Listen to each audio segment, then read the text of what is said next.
بسم اللہ الرحمن الرحیم۔ السلام علیکم ورحمۃ اللہ وبرکاتہ۔ دوستو، آج آپ حضرات کے سامنے ایک بہت ہی پیاری حدیث مبارکہ ذکر کرنے جا رہا ہوں، اور یہ رمضان المبارک کے حوالے سے ہے۔ نبی اکرم صلی اللہ علیہ وسلم ایک مرتبہ جمعہ والے دن مسجد میں تشریف لائے خطبہ دینے کے لیے۔ آپ صلی اللہ علیہ وسلم جیسے ہی ممبر پر تشریف رکھنے لگے، پہلا قدم مبارک جب آپ نے سیڑھی کے اوپر رکھا تو آپ نے فرمایا آمین۔ اسی طرح ممبر کی دوسری سیڑھی پر جب قدم مبارک رکھا تو پھر فرمایا آمین، اور اسی طرح ممبر کی تیسری سیڑھی پر جب قدم رکھا تو آپ نے پھر فرمایا آمین۔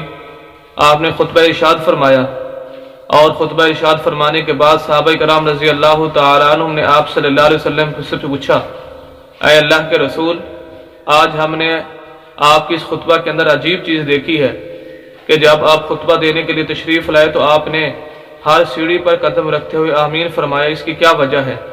تو آپ صلی اللہ علیہ وسلم نے فرمایا، سنو کہ جب میں خطبہ دینے کے لیے مسجد میں آیا تو جبرائیل علیہ السلام میرے پاس تشریف لے آئے، اور جیسے ہی میں نے پہلی سیڑھی پر قدم رکھنا چاہا تو جبرائیل علیہ السلام نے عرض کی، اللہ تعالیٰ فرماتے ہیں جس آدمی نے اپنے والدین کو دونوں کو یا دونوں میں سے ایک کو بڑھاپے کی حالت میں پایا اور ان کی خدمت کر کے جنت حاصل نہ کر سکا، وہ آدمی تباہ و برباد ہو گیا۔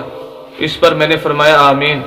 اور جب میں نے دوسری سیڑھی پر قدم رکھا تو جبرائیل علیہ السلام نے عرض کی کہ اللہ کے نبی، تباہ و برباد ہو گیا وہ آدمی اور ہلاک ہو گیا وہ آدمی جس کے سامنے آپ کا نام یعنی آپ کا اسم گرامی آئے اور وہ آپ پر درود نہ پڑے صلی اللہ علیہ وسلم، یا کوئی سا درود آپ پر نہ پڑے تو آدمی تباہ و برباد ہو گیا۔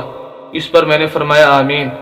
اور تیسری بد دعا جو جبرائیل علیہ السلام نے دی، فرمایا کہ جب میں تیسری سیڑھی پر قدم رکھنے لگا تو جبرائیل علیہ السلام نے عرض کی کہ اللہ کے نبی کہ تباہ و برباد ہو گیا، ہلاک ہو گیا اور بدبخت ہے وہ آدمی جس نے رمضان المبارک کا مقدس مہینہ، پاکیزہ مہینہ، اللہ کی رحمتوں اور برکتوں والا مہینہ پایا، اور اس کے اندر عبادت کر کے، اس کے اندر روزے رکھ کے، اس کے اندر ذکر و اذکار کر کے اللہ کو راضی نہ کر سکا، وہ آدمی بھی تباہ و برباد ہو گیا۔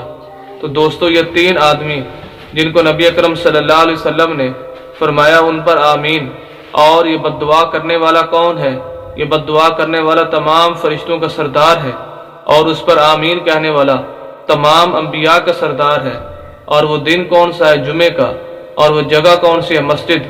تو کیا ایسی بد دعا کی قبولیت کے اندر کوئی شک ہو سکتا ہے؟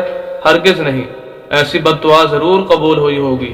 تو دوستو، یہ رمضان المبارک کا مہینہ یہ جو گزر رہا ہے، چند دن باقی رہ گئے ہیں، ہم اپنی کمی کوتاہیوں کو، غلطیوں کو اللہ کے حضور پیش ہو کر ان کی معافی مانگیں، اللہ سے توبہ اور استغفار کریں کہ یا اللہ، جس درجے کے ہمیں یہ عبادت کرنی چاہیے تھی، جس درجے کی ہمیں اس کے ادب و آداب کا خیال رکھنا چاہیے تھا، اے اللہ ہم اس درجہ کا نہیں رکھ سکے، یا اللہ جو اس کے اندر کمی کوتاہی رہ گئی ہے وہ ہم سے معاف فرما دے۔